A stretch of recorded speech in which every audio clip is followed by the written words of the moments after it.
Hi, I'm Dr. Christine Anderson. I am a Los Angeles chiropractor based uh, in Hollywood area, and I have been a chiropractor for over 30 years. My specialty is pediatrics and pregnancy, so I have a board certification. And also, I am certified in childhood developmental disorders, so I see a lot of kids with issues ranging from behavior to academic, ADHD, autism, sensory, you name it. I think I've almost seen everything, but there is still time to see more. So I am coming to you today to talk about postural reflexes. So we may take our posture for granted. However, this is a huge milestone when babies begin to get up from the ground and become upright. And really, they're defying gravity. So this is a huge step. It really is a feat for us. And these reflexes kick in so that if we are displaced in any way, we're trying to keep ourselves balanced and centered and aligned. And this really has a important feedback loop that is involved in so many systems in the brain. And it's also related even to things like academic issues. So if your child is having a problem with things like poor posture or poor coordination, for sure this reflex could be involved. But also if they're having problems with writing and reading and organizing their thoughts, as well as sensory integration, then this particular reflex may be an issue as well. So let's dive right in and talk about what are these postural reflexes. Well, I have done a series on primitive reflexes, and in that series, I talked about how primitive reflexes are helping us to be born, survive, and thrive in the first year of life. Often they start developing in utero, and then at some point, usually in that first year, they are going to integrate. So they are going to, for all intensive purposes, look like they disappear, but really they become integrated. The brain starts to have more top-down control, and then these postural reflexes start to take over. These are more mature. Now they may start developing at birth, but they are going to take a couple of years, and they do not disappear. They are there until adulthood and for life. And so that's why we really want to make sure that these postural reflexes are present and working in children. So as they grow into adults, they have balance, coordination, and protection. So like I said, these postural reflexes start to combat the effects of gravity and get us upright and keep us aligned. They control balance, especially when we're upright and moving. And also they're involved in fluidity of movement. So not robotic movements, but moving with grace and ease. And as I also alluded to, we need these postural reflexes for our reading, writing, critical thinking, problem solving, and higher learning concepts. So these are the next rung in the developmental ladder.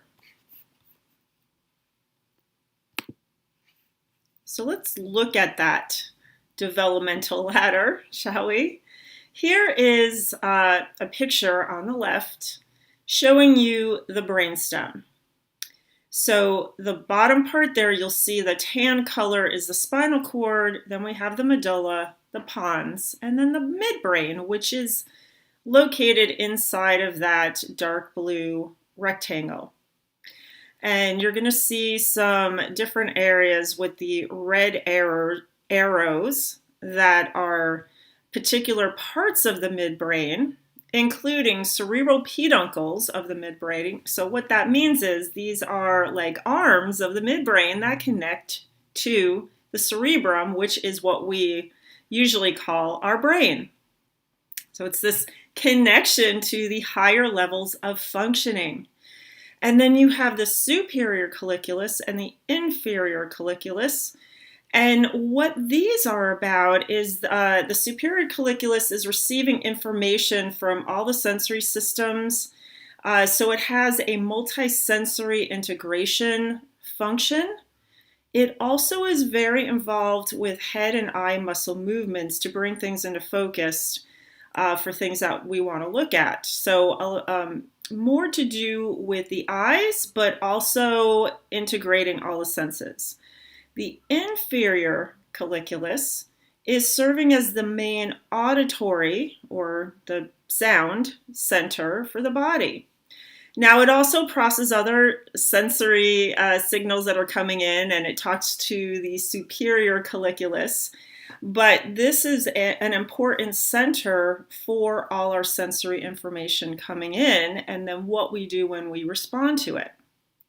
And the other aspect there, the superior cerebellar peduncle, so the arm or branch that's reaching out to the cerebellum, which is that little bud in the back, which is really important with things like balance and coordination and even remote, or I should say automatic habits. In other words, once you learn how to do something, you don't have to think about it so much. It becomes an automated movement.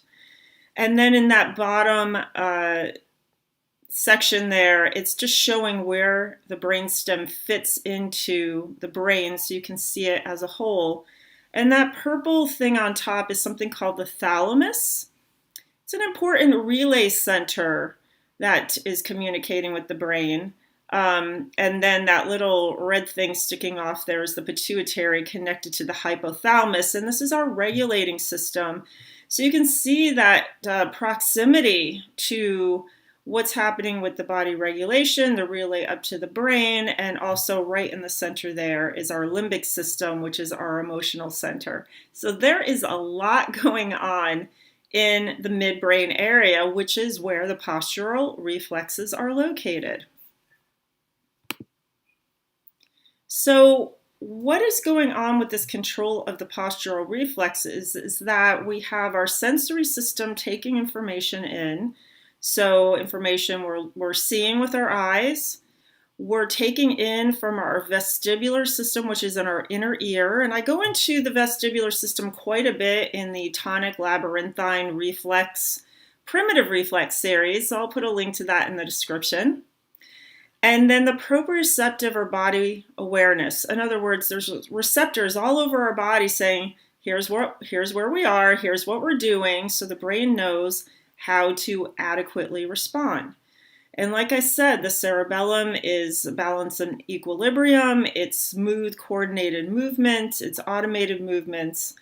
And then we have the nerves that control the muscles. So the spinal nerves that come off that go to the muscles that respond to whatever the situation is. So let's just get a little bit of a closer look at that.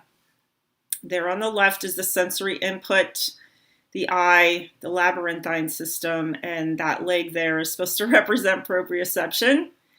Going up to the brain, I've got the midbrain in a blue rectangle there, but you also see the other parts of some of the things that we talked about, including you see in the brain the motor cortex and the sensory cortex in the middle there.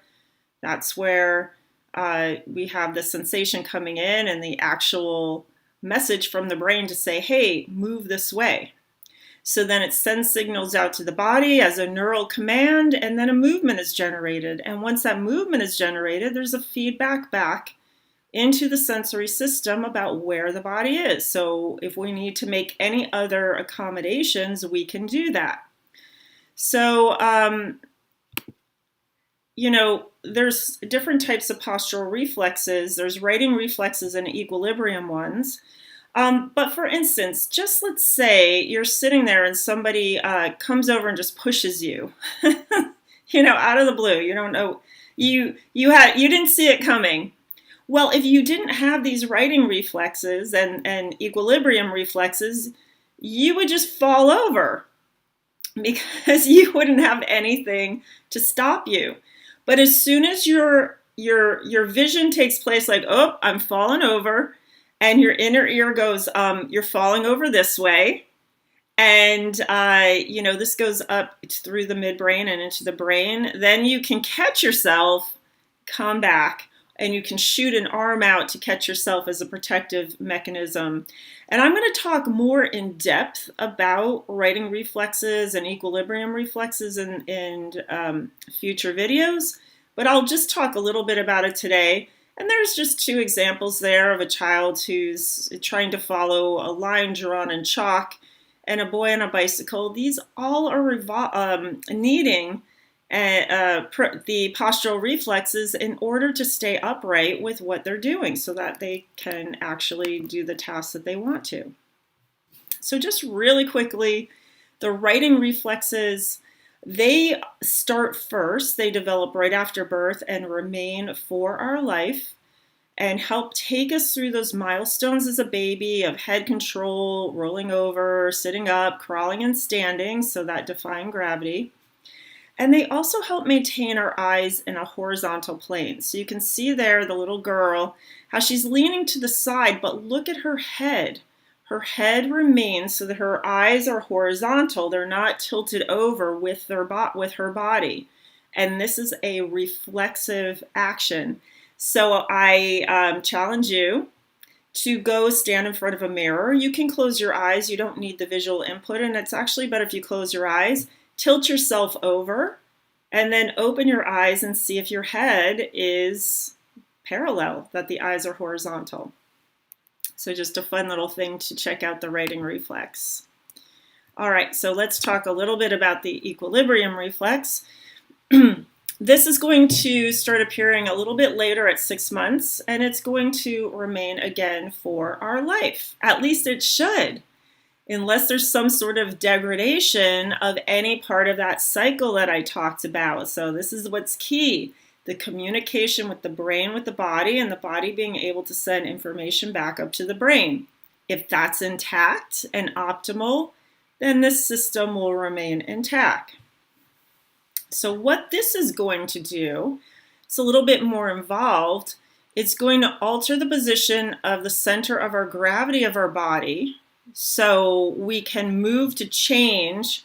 So think of somebody, you can see this little diagram there with somebody trying to balance on a teeter-totter, but think of a surfboard or a skateboard where as gravity changes, they've got to move their body. Or with the surfboard, you might see them take a wider stance, which would be a bigger part of the base, which is our feet, would be wider. Or they would change position of their feet in order to keep balance. So it's keeping balance. And then there are other protective mechanisms in there, in particular things like the parachute reflex, which we'll talk about next time. This is when you trip and as you're falling, you put your hands out. That's a reflex. And so if kids are like falling on their face all the time and not putting their arms out, that means they don't have this reflex. So stay tuned to learn more about that. So why might these reflexes, these postural reflexes, be underdeveloped? Well, number one, if your child is having any issues with the postural reflexes, we have to go back and look at the primitive reflexes.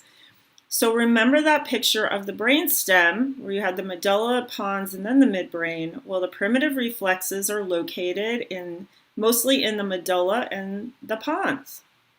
So if there are issues with the development skipping rungs of the ladder, this is how I like to put it, the bottom rungs being the primitive reflexes, well, the next rungs being the postural. If you've skipped some rungs of the primitive reflex ladder, then your postural reflexes may not develop or not develop fully. So we've got to go back to those primitive reflexes. I promise I will put a link in the description. I've created a playlist so you can just go right through them. The other thing is, and it sort of goes back to these primitive reflexes, like why might they not have developed, but it can be at any point. Oftentimes, kids are not moving enough. They really are not moving enough for their brains to develop, starting from these bottom rungs of the ladder. So in the picture there, we've got a baby on the floor. This is really where they should be spending most of their time in the first year of life. Throw all those contraptions away. They don't do them any good. They can even be harmful, and they're going to prevent their brains from developing. Now, if you want to keep one to use maybe for 10 minutes when you have a shower, all right, I'll let you do that. But that's about it. They shouldn't be spending time in anything that limits their movement. And then as children get older, they need to move. They need to climb. They need to run and jump and hang from things and, get messy and dirty. And yes, they'll probably hurt themselves. But usually you're right there, so it's usually not going to be so bad. And, they'll get through it. I broke my leg at 5 because when I was growing up, girls wore fancy shoes. So when I jumped down from the monkey bars, I slipped because my shoes were slippery.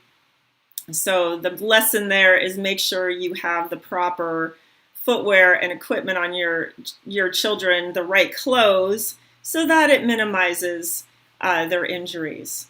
The other thing is adequate sensory stimulation. We need to stimulate their senses, touch and smells and sights and sounds. They're not getting enough, and this is affecting their brain development. I've got subluxation and cranial restriction on there because this can affect what goes on at the brainstem. If there's any misalignment of the spine, especially the upper neck, but anywhere, it can affect the spinal nerves that come off to move the muscles that we need to move, and the feedback system from the sensory system. With the cranial restriction, it can affect the brainstem because it does sit right there at the bottom of the skull. And there's a big hole there, and I'll put a link to the video I did on cranial sacral therapy for newborns and babies, but it applies to every single age. And if your child was born with torticollis, think about this. So if they're born with torticollis, which usually their head is tilted to the side and rotated, and it's in this position for a while, there's going to be reduced sensory input, proprioceptive input from the other side. So the brain starts to think that's normal, and there may be a disruption. See how my eyes are not level? That feedback goes into the brain, so that may disrupt what goes on with the postural reflexes, especially the writing reflexes, if that isn't taken care of very quickly. Now, a lot of people take their child to do stretching and PT with torticollis, but I will tell you from experience, those babies who come in, I do the cranial work and the adjustments, they don't need any PT, because once you adjust the vertebra that's out of alignment, the head is able to come back into alignment. So there's no problem with that. Chiropractic and cranial work really great for torticollis. All right, so what are some signs of underdeveloped postural reflexes? What are some things you can look for in your child? Because if you can catch this early enough, then these postural reflexes, there's going to be bad habits that come on, and you want to make sure that they're not there long enough, because then we have to take those bad habits away and then create the good habits. So the longer things go on, the longer they take to correct. But if you notice anything like poor posture, you're always saying sit up straight, they're always slumped over, it may be because their reflexes are not developed properly. Or maybe they have, they're really weak in the tone of their body.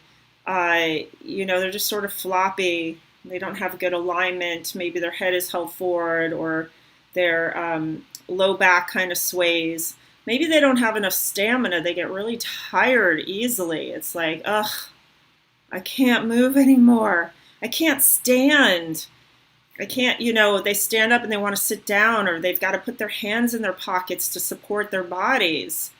So this is what occurs. And as a result, too, they may also have neck and shoulder tension just from trying to use their brain to hold their body in place because the reflexes aren't kicking in. And for sure, you're going to see that they have poor coordination problems. They're not going to be able to move their bodies in a way that looks coordinated. It might look robotic or stiff. They're going to be clumsy and knock into things. They're not like aware of their surroundings. Anything with fine motor control that they have to use their fingers to pick up little things, or using scissors and writing, coloring, anything like that is not going to be good. And they'll probably have weird grips of their pen or pencil too. Their head movement will be stiff, and their balance is going to be off. So all the things that kids do, jumping rope, skipping, hopping, riding a bike, tumbling, anything with balance is going to be so difficult, and they probably are not going to like physical education. It's going to be like, I don't want to do PE today. It's because it's hard for them. Some more signs might be difficulty using both sides of the body together in a coordinated fashion, like marching and jumping jacks and that type of thing. Even gait, just walking, the arms swinging. So one arm, if your left arm is coming forward, so your right foot is supposed to be coming forward, so it's supposed to be the opposite sides. They also can't organize their thoughts to sequence things, and all that information coming in. Remember that those colliculus, those little buttons sticking on the end of the midbrain, processing sensory information. It's like, oh my God, I can't, it's too much. And then the adaptation comes with the brain taking the information in, going, what do we need to do in the situation? When you don't have postural reflexes, this can start to break down. So they're going to have trouble following what's going on in the class. They're going to have trouble coping in school. They're going to have trouble with the schoolwork and the homework and all the things that you need to do to be able to get through a day. And that's just as a kid. Things tend to even pile more on as an adult. They're going to possibly have compromised gaze control and visual issues, hand-eye coordination. Again, remember that superior colliculus involved in the visual system. Remember with the writing reflex, how if you tilt your body, you're supposed to keep your head level. So if they're having issues with that and their gaze is tilted, they're going to have trouble seeing the world. Whoop. So they could have problems with reading and writing and copying from the board. And then all of this sort of becomes very overwhelming for the body because you've got to live in a world that you're trying to react to, but those reflexes are not kicking in. So they often have difficulty in social situations, inappropriate reactions to situations. Maybe they get overstimulated, or they're understimulated, that they're just sort of apathetic, and more prone to things like tantrums as well. So what can we do? Well, number one, they need to be evaluated for retained primitive reflexes. So that's the first thing. And in my series that I do, you can actually check these yourself if you want. Otherwise, get in touch with a functional neurologist in your area, or I can check them remotely and see what is going on.